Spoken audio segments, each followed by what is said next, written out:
Have you been dealing with financial stress lately?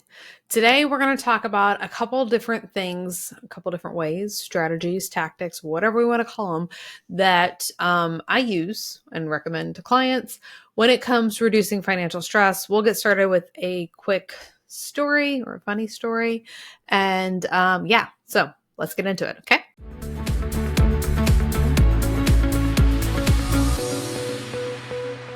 Welcome back to the Your Money, Your Life podcast. I'm your host, Aimee Cerka. We are talking about financial stress today, but I will tell you, I don't have any notes. We are going off book because, ironically enough, unironically, whatever you want to call it, I have a 3-part series planned out talking about financial stress and ways to reduce financial stress. It was part of a vendor event recently. They did a little whatever you want to call it, small business showcase there for some of their clients. It's a health and wellness chiropractic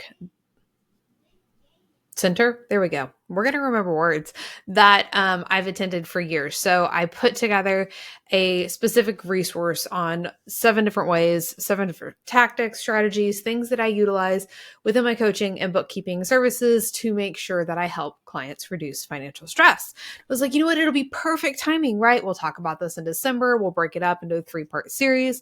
We'll talk about a couple different ones of these, give you the link so you can grab the guide, download all 7, because I know as we get to the end of the year, things can be a little crazy, things can be chaotic. We can feel all of the societal stress, pressure, all of those things can show up, right? Had this planned.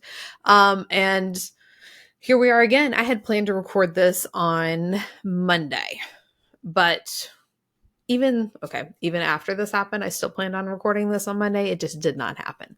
But there were things that showed up for me, and it was a very high stress day. So I don't want you to feel, and this is part of the Unstoppable Finances framework, right? This is what we talk about. We are not going to create this life where stuff doesn't come up. It's not going to be butterflies and rainbows, etc. Like, things are still going to happen. It's what are we going to do when they do happen?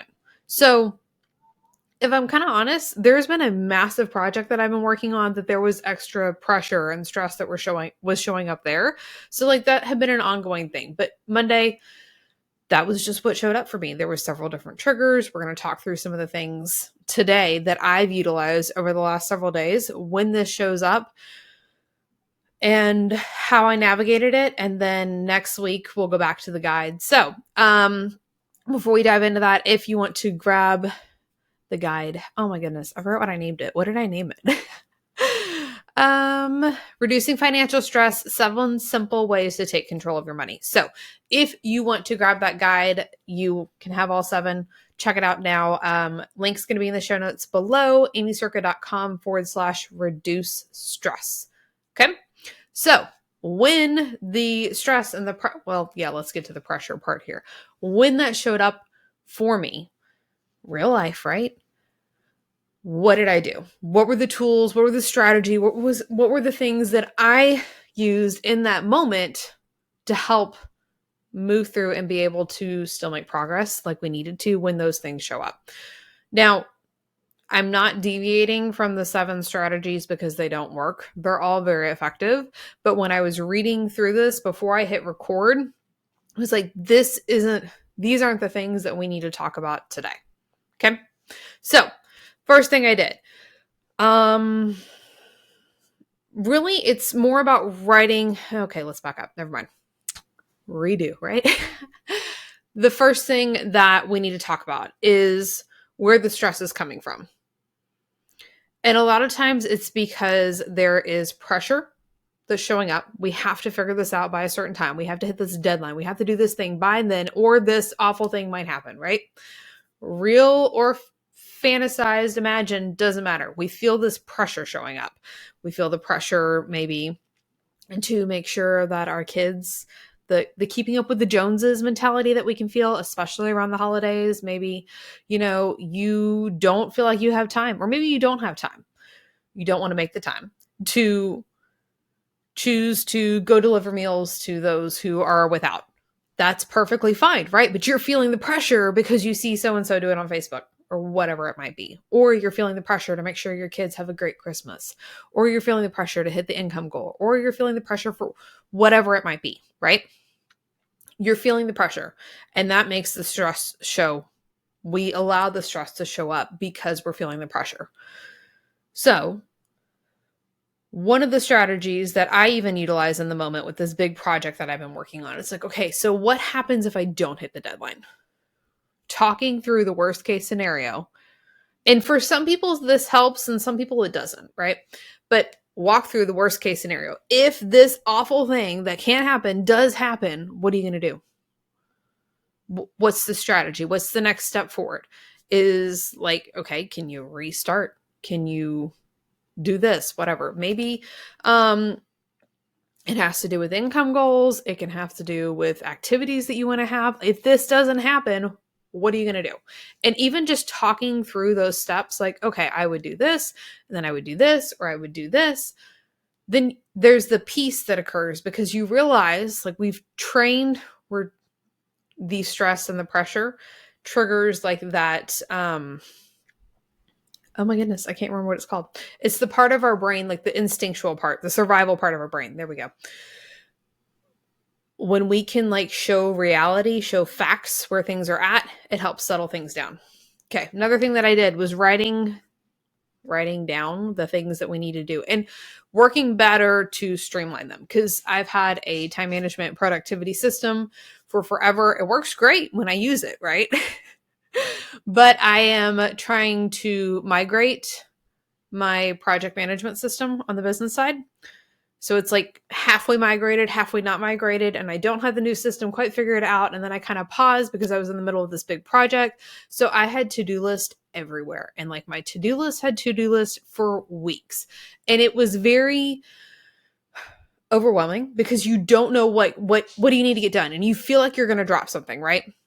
Like there's something that you're going to miss. And even like before I went to record this, I looked down because I sat with the productivity system and actually made my sheet this on Mondays when I kind of like, well, I guess Sunday I reined that part in, worked on writing down, okay, this is what all needs to be accomplished. But I was able to reference that and realize, oh crap, I have to go make that stop before tonight because this is on a deadline. So this is the important, not just urgent. Well, it's urgent and important, but there was a list of things. We got it out of my head and into one sheet or a couple sheets, depending on the system here, of all the things that we needed to get done. And then I'm able to look at it and prioritize, okay, what needs to be done next? What needs to be worked on first? And take that step back. And it was just a way to allow myself to take the step back and take a breath and feel like I had the space to move forward and make the decision, because we weren't up to your neck, up to your eyeballs, whatever you want to call it, and just trying to tread water. When you create that space to take the step back, we figured out where the pressure is at, take the step back, and then you're able to kind of breathe. Another thing that I did wasn't really on Monday. I did this on Tuesday.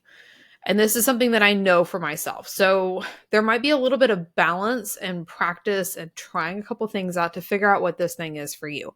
But I know, well, okay, hold on. Let me explain this part and then we'll sidetrack.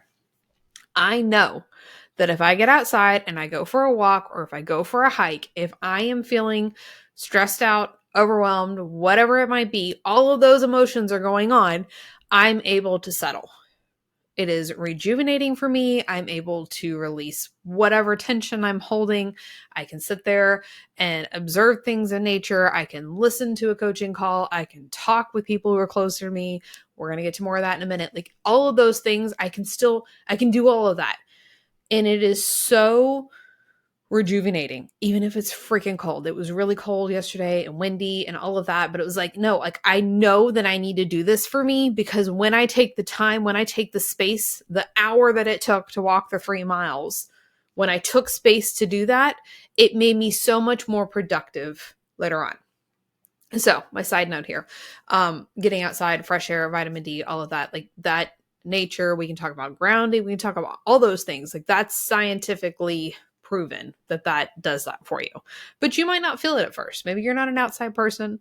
Maybe it's really freaking cold for you and there's snow on the ground or whatever else. And you're like, no, thank you. Find what that is for you. What is the thing that you can do for you in that moment to take the time to rejuvenate, to whatever that might be? Okay. And I know, I know that I know because I was saying this earlier on a coaching call, like in my head. That works for you, but it doesn't work for me because I have a bunch of little kids running around. I don't have the space. So I have more space now in my schedule to be able to walk and hike and do some of those things depending on the day. Obviously, with the custody, when my younger kids are with their father, then I have the space to go do that for myself. Hiking, walking is much more enjoyable. We have fun at Forest School when we hike and walk, but it's not as far for sure as it is when I've got the 8, 6, and 2-year-old with me, right? If you are thinking that, like, that's great for you, Aimee, but that doesn't work for me because I have this specific situation. I have also done it where I just go stand in the backyard. Because outside, you can see out the windows if you're watching on YouTube. But I can just go be in the backyard. I have also made a list of projects that need to be done outside because I've walked away from work. It's like, okay, I just need a break. I can go outside and knock out a 20-minute task that was on my to-do list. Maybe it was a quick little area that needed to be cleaned up. Maybe you don't have to do anything. I've hung the hammock out and went and worked in the backyard for half an hour and it makes a difference. Or I've just sat outside for 15 minutes, whatever it might be. And maybe it's not being outside because, again, I know it's getting cold for a lot of people. It was really cold for us earlier, or yesterday, and then colder this morning for Forest School. But find something. Find that thing that you can get away, that 10 minutes, that helps you settle. Okay? Again, might take some experimenting. You can do that.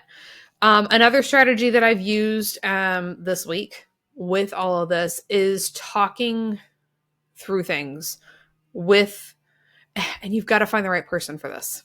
You've got to find the person, whoever it might be, in your corner that you can talk through. And sometimes it's just, verbal processing, right? Like just getting that information out of your head so you can come to the decision yourself. We can actually talk about human design and where there's things that you can see in your design, how you typically work. There's authorities so I'm an emotional authority, but there's authorities that they just need to talk through that. All right. They have all the answers. They just need to verbal process that. But we all have tendencies, whether you've got an undefined throat, defined throat, was not going to side tangent on human design. But finding somebody that you can talk through stuff with, just this part here is frustrating. This is what I'm frustrated with. This is what I'm dealing with. Talking through it can definitely help. But we also need to be careful that this isn't just about sitting and complaining in it. It's that you process it to be able to move on, right? We have all of these things that you're dealing with. And when you're able just to release it and let it go, we can move on. We can keep going. That's where the unstoppability comes in, right? It's not what shows up for you. It's what you do with it. So it's not the fact that the financial stress was showing up. It was about the progress that we move forward in spite of the financial stress showing up. Okay. Hopefully that was helpful. Peek behind the curtain, whatever we want to call it, on real tangible things that I do. And this works with all stress because, the stress and pressure that I was feeling, okay, sure, part of it was financial, but it's not all financial, right?